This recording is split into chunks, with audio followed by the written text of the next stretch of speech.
بسم اللہ الرحمن الرحیم۔ السلام علیکم دوستو، آج کے اس ویڈیو میں ہم ایک ایسے عالم کی سچی کہانی جانیں گے جو اپنے وقت کا بہت ہی بڑا عالم اور عبادت گزار تھا، لیکن اچانک اس کی زبان یعنی جیبھ لٹک کر سینے پر آ گئی۔ آخر اس نے کون سا ایسا گناہ کیا جس کا عذاب اللہ نے اسے یہ دیا کہ اس کی زبان لٹک کر سینے پر آ گئی؟ ویڈیو کو آخر تک ضرور دیکھیے گا، اس بارے میں جان کر آپ بھی حیران ہو جائیں گے۔ تو چلیے ویڈیو شروع کرتے ہیں۔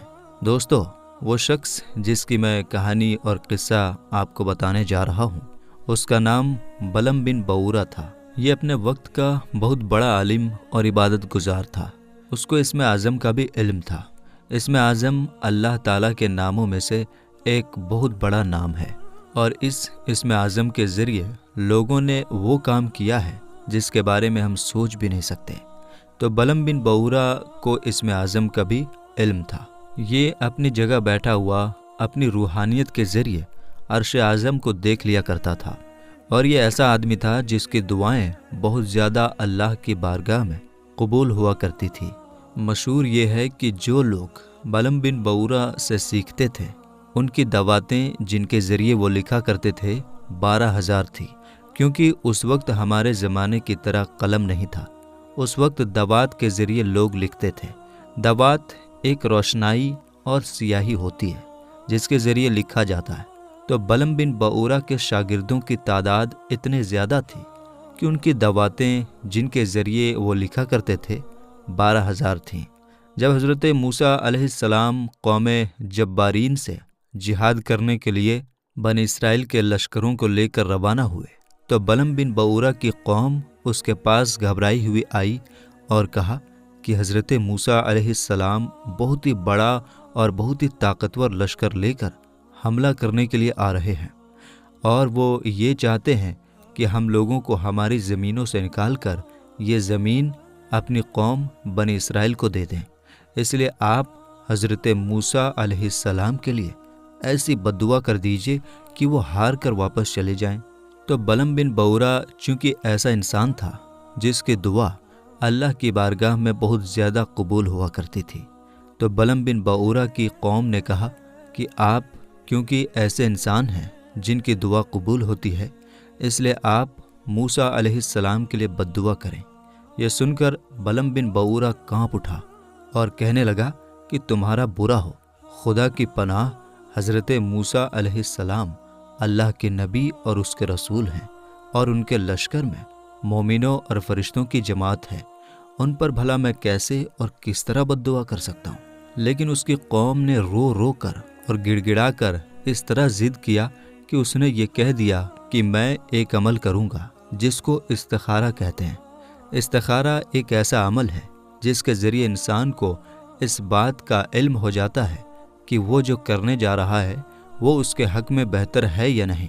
تو اس نے اپنی قوم سے کہا کہ استخارہ کر لینے کے بعد اگر مجھے اجازت مل گئی تو حضرت موسیٰ کے لیے بددعا کر دوں گا، مگر استخارہ کے بعد جب اس کو بددعا کی اجازت نہیں ملی تو اس نے صاف صاف جواب دیا کہ اگر میں بددعا کروں گا تو میری دنیا اور آخرت دونوں ہی تباہ و برباد ہو جائیں گی۔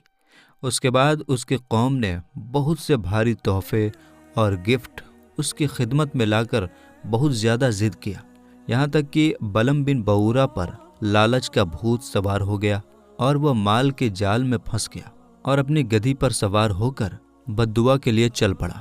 راستے میں بار بار اس کی گدھی رک جاتی تھی اور منہ موڑ کر بھاگ جانا چاہتی تھی، مگر یہ اس کو مار مار کر آگے بڑھتا رہا، یہاں تک کہ گدھی کو اللہ تعالیٰ نے بولنے کی طاقت عطا فرما دی، اور اس نے کہا افسوس اے بلم بن بورا، تو کہاں اور کدھر جا رہا ہے؟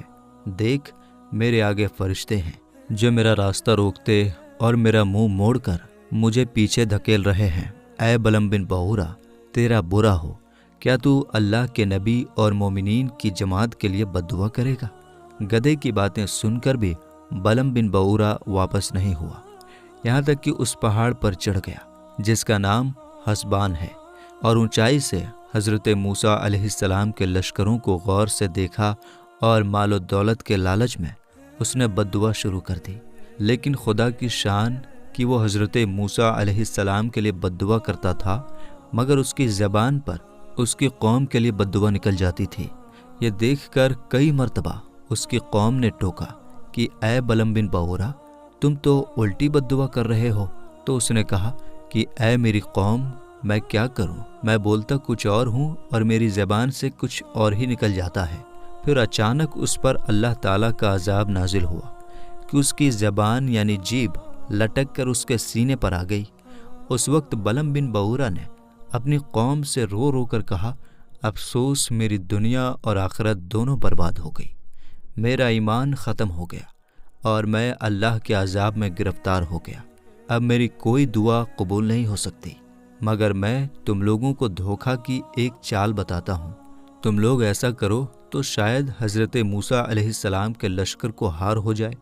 تم لوگ ہزاروں خوبصورت لڑکیوں کو بہترین کپڑے اور زیورات پہنا کر بنی اسرائیل کے لشکروں میں بھیج دو۔ اگر ان کا ایک آدمی بھی زنا کرے گا تو پورے لشکر کو ہار ہو جائے گی۔ چنانچہ بلعم بن بعورہ کی قوم نے اس کے بتائے ہوئے طریقے کے مطابق جال بچھا دیا اور بہت سی خوبصورت لڑکیوں کو بناؤ سنگار کرا کر بنی اسرائیل کے لشکروں میں بھیج دیا۔ یہاں تک کہ بنی اسرائیل کا ایک رئیس ایک لڑکی کی خوبصورتی پر فدا ہو گیا اور اس کو اپنی گود میں اٹھا کر حضرت موسیٰ علیہ السلام کے سامنے لایا اور فتویٰ پوچھا کہ اے اللہ کے نبی، یہ عورت میرے لیے حلال ہے یا نہیں؟ حضرت موسیٰ علیہ السلام نے فرمایا، خبردار، یہ تیرے لیے حرام ہے، فوراً اس کو اپنے سے الگ کر دو اور اللہ کے عذاب سے ڈرو۔